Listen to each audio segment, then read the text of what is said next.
مسلمان کا عقیدہ رسول اللہ صلی اللہ علیہ وسلم کے خاتم النبیین ہونے کے حوالے سے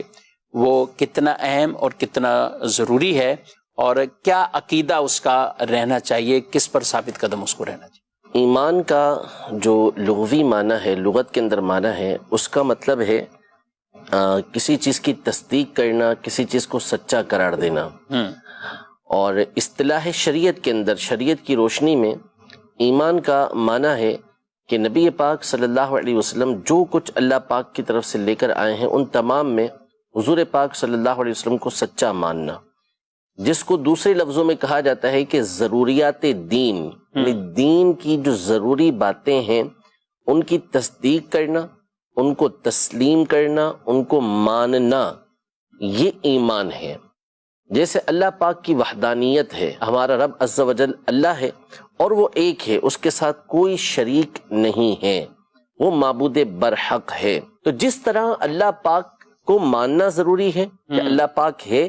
اسی طرح یہ ماننا ضروری ہے کہ اللہ پاک واحد ہے، لا شریک لہ، اس کا کوئی شریک نہیں ہے۔ اسی طرح نبی پاک صلی اللہ علیہ وسلم کو اللہ کا نبی ماننا، رسول ماننا، یہ ضروریات دین میں سے ہے۔ جس طرح آپ کو اللہ کا نبی اور رسول ماننا یہ عقیدے کے لیے لازمی ہے، ضروری ہے، یوں ہی یہ عقیدہ رکھنا بھی ضروری ہے کہ نبی پاک صلی اللہ علیہ وسلم خاتم النبیین، یعنی سب سے آخری نبی ہیں، آپ کے بعد کوئی دوسرا نبی نہیں ہے، نہ آپ کے زمانے میں نہ آپ کے بعد۔ نبوت کا دروازہ اللہ پاک نے نبی پاک صلی اللہ علیہ وسلم پر بند کر دیا۔ یہ مسئلہ قرآن مجید فرقان حمید کے نص قطعی سے، متواتر احادیث طیبہ سے،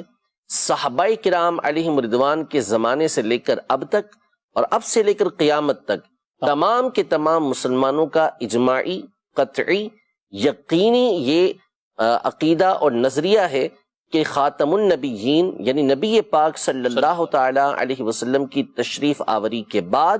آپ پر نبوت کا دروازہ بند کر دیا گیا، اب کوئی نیا نبی نہیں آئے گا، کسی بھی طرح کا کوئی نیا نبی دنیا میں نہیں آئے گا۔ یہ ہمارا عقیدہ اور نظریہ ہے۔ اس کے برخلاف اگر کوئی عقیدہ رکھتا ہے تو وہ دائرہ اسلام سے خارج ہے۔ یعنی ایک ہے کہ کوئی اس بات کا عقیدہ رکھے، اس بات کا نظریہ رکھے، اس بات کا اعتقاد رکھے کہ نبی پاک صلی اللہ علیہ وسلم کے بعد کوئی نبی ہے، اگر یہ عقیدہ رکھتا ہے جسے قادیانی رکھتے ہیں تو وہ کافر ہے، وہ دائرہ اسلام سے خارج ہے۔ یہ تو ایک یقینی بات ہے، لیکن ساتھ ہی ساتھ یہ ذہن نشین رہے کہ نبی پاک صلی اللہ علیہ وسلم کے بعد اگر کسی کے نبی ہونے کو ممکن بھی جانے کہ آپ علیہ الصلوۃ والسلام کے بعد کوئی نیا نبی ہو سکتا ہے، تو اس صورت میں بھی وہ دائرہ اسلام سے خارج ہو جائے گا، اس کا ایمان سے کوئی تعلق یہ نہیں ہے۔ یہ ہمارا قطعی، یقینی، اجماعی عقیدہ اور نظریہ ہے۔ اس کے برخلاف کسی مسلمان کا کوئی عقیدہ ہو ہی نہیں سکتا۔